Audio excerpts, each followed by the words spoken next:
One Piece Chapter 978. Now this was a very good chapter, a lot of progression. The alliance is finally on Onigashima, so that's a good thing, because initially I thought that going to Onigashima would be a lot longer than it is. Now in this chapter you can really tell that Oda was having a lot of fun with drawing this chapter, because the art was definitely a lot more detailed and there was a lot of variety, especially when it comes down to the double spreads in this chapter, which we had about 3 of them in this chapter. So Oda is really going in with the art, and this is something Oda usually does when we go into a new place or a new destination. We usually get a very detailed art of that place, and that's what we got going into Onigashima and with the Flying Six and the later parts of this chapter. And seeing the design of Onigashima, it really makes me excited for the anime, because we know that Oda wanted Wano to be very colorful, and we're getting a lot of that in the anime with a lot of character designs, and the overall aesthetics of Wano has been really great. And so I think this is going to be a very beautiful scene once it gets animated. And again, if you aren't watching the anime, I definitely recommend that you should, because the One Piece anime is so good right now, so definitely check it out when you can. But let's start from the beginning. Now the alliance finally arrived in Onigashima, or at Onigashima,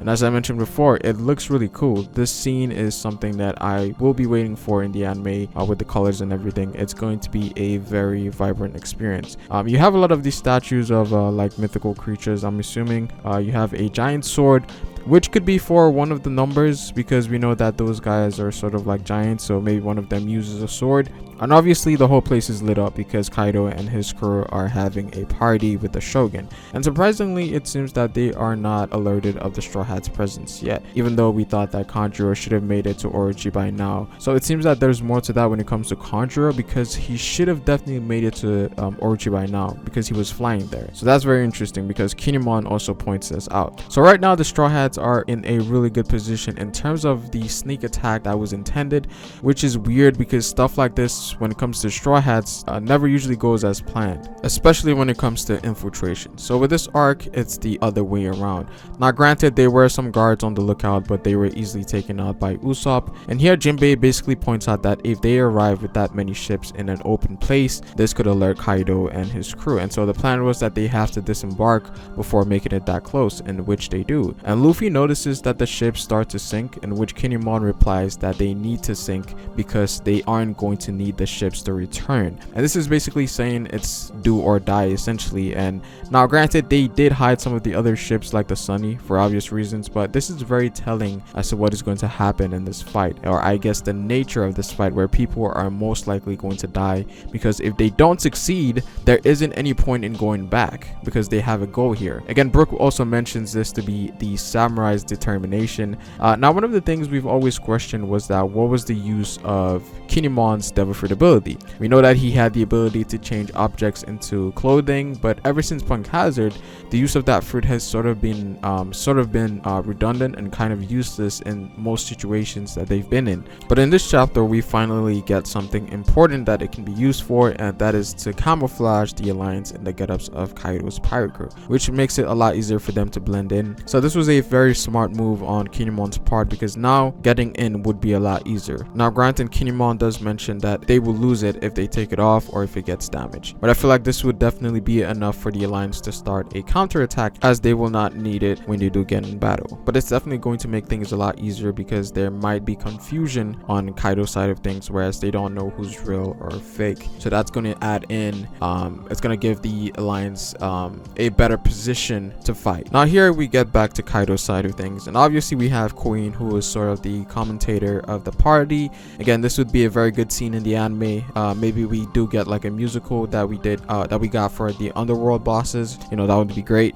We also get to see Apu here. A lot of us were wondering where he was, but apparently he's working as a DJ, which I find to be very funny.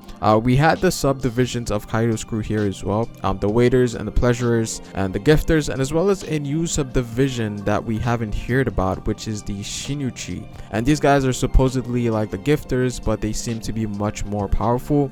Perhaps seems they have more control over their smile devil fruit than the others, because they're supposedly the elites of the gifters. Queen also mentioned the numbers, but we don't actually get to see them in this chapter, so maybe Oda has something special planned for their reveal. So we'll see what happens with that. I think Oda might be waiting for another double spread to show all of them because they seem to be giants of some sort. So it'd be cool if we get like a giant spread of them. Now we also know that Big Mom's pirate crew is here as well. We've always wondered what happened to them, and I think the assumption was that they should have been making their way to Big Mom given that they had her river card. But given that Big Mom and Kaido are now in an alliance, I think it's very obvious that they were granted entry to Wano. So right now it seems like the entire crew is here, at least everyone of note. And I think we might also get a spread of Big Mom's crew and Kaido's crew sooner or later. And I think this is going to be an amazing double spread if it does happen, and I think it will serve as a good way to show what the Straw Hats are really going up against right now, like a visual representation of the combined power of the Big Mom and Kaido alliance, like Big Mom and Kaido's pirate crew in a double spread. That would be really amazing. Oda, you have to do this. And then we finally move on to the Flying Six, and Oda definitely did a good job with the designs because they look really good. Now usually for things like this we expect them to have quirky designs or goofy looking in a sense, but with this Oda made them look really cool. They have cool designs. That's one of the things a lot of us would like more from Oda. Again, that's one of the reasons people like Katakuri. Now we get their names, and let's sort of go through the rundown of each of them. Now one of them is named Sasaki, and he seems to have the same attire as the Guardians that the Straw Hats defeated in the last chapter, so he might be the leader of those guys, and maybe he's also responsible for the security on the island, because I'm getting like a jail warden type vibes from him. Now here he also mentions that Kaido wants something from them, so that is interesting. Probably a setup for some plot line down the road. We then move on to Black Maria, which is one of the only two females in the Flying Six, and she appears to be a giant of sorts. She also has horns, which a majority of the Flying Six do. So are these guys related to Kaido or a part of like the same race as him? It's kind of hard to say because we know smile users also get horns from their fruit, but I doubt any of the Flying Six have fake devil fruits. The horns, I don't know if it's fake or real, but hers seems to be real, so that's very interesting. But Kaido's crew definitely seems to have a theme around horns or demons in general, so it would also make sense for them to sort of imitate that aesthetic of the crew. We also get Page 1 here in his human form, and the last time we saw him was when he fought Sanji, and again he looks a lot different than I thought he would be, but he does have an interesting design. Now he has a hat that is similar to the one Dellinger has, and he seems to be covering his mouth, so maybe he's a fishman hybrid, and he does have horns as well. We also have Uruti here, and just like Page 1, she also covers her mouth, and she also have horns that are similar to Jack's and Kaido's, but my assumption is that she's probably also like a fishman hybrid like Page 1 possibly. And she does have a rather negative tone when it comes to Kaido, and she does mention that them gathering here could be family matters. So is she related to Kaido, or is she one of his kids? She does have horns similar to his, so it is possible. We also got Who's Who, which is a very strange name. I heard somewhere that these names are based off of card games, so it does go along with the card theme of the crew. But he's the guy we see with the sword in the last chapter, so possibly Zoro's first matchup. And Sanji, I think more than likely will fight Page 1 as well, so very interesting stuff here. Now something that I did find very interesting is that they said that if Queen were to suddenly die, who would be the next to take on his position? And Maria says that X-Drake more than likely will be the next Calamity, and this sort of puts Drake on a high pedestal because it seems that they do have him as the strongest,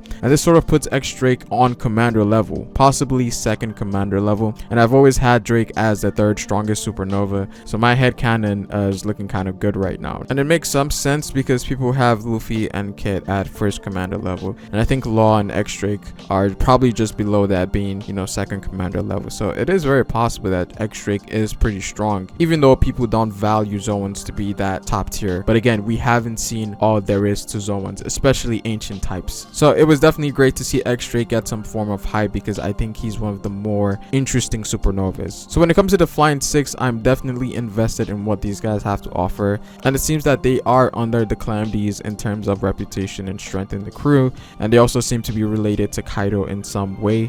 Uruti and Black Maria possibly. And we also know that Kaido has a son, so I'm looking forward to his reveal as well. But overall, this was a very good chapter, very enjoyable. The Flying Six look really promising, and I'm definitely looking forward to what they have in store. But again, just my quick thoughts on the chapter. Comment down below what you guys think. Like the video if you liked it, and subscribe for more One Piece content. It is Pharaoh, and I will see you folks later. Peace.